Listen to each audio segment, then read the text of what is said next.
আজকে আমরা দেখতে পাচ্ছি আলোক কৃষ্ণ চক্রবর্তীর রচিত ছোটকার কাণ্ড গল্পটি। এখানে এটা হচ্ছে ছোটকা, আর ছোটকা ল্যাংচা মিষ্টি খাচ্ছে।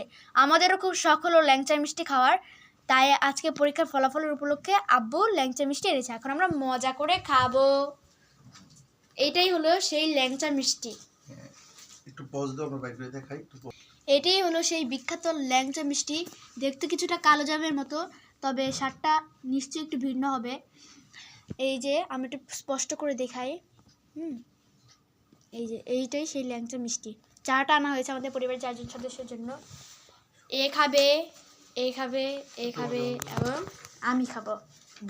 এটাই হচ্ছে আমাদের ছোট্ট মা। এই যে ল্যাংচা, এই যে এখানে দুটো নামানো হয়েছে, গন্ধটা খুবই সুন্দর।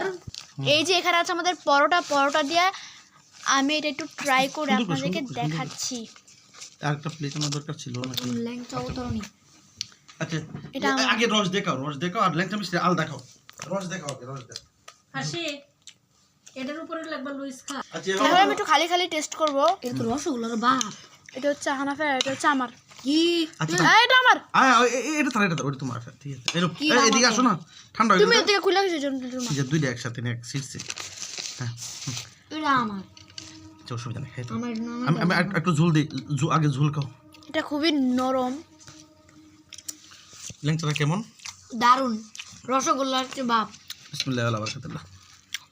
খাওয়া দাওয়া প্রায় শেষ। বড়টা আর ল্যাংচা মিষ্টি অসাধারণ।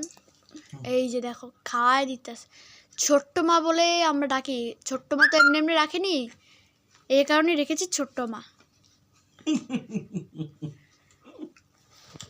সব কিছুতে একটু ভিন্নতা। ডালের ঘটনা বলতে গেছি, কৃষক খোঁজ করবেই।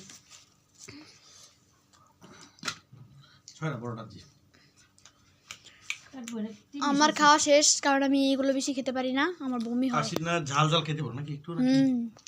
আচ্ছা, ঠিক আছে, তাহলে আজকের মতন বিদায়।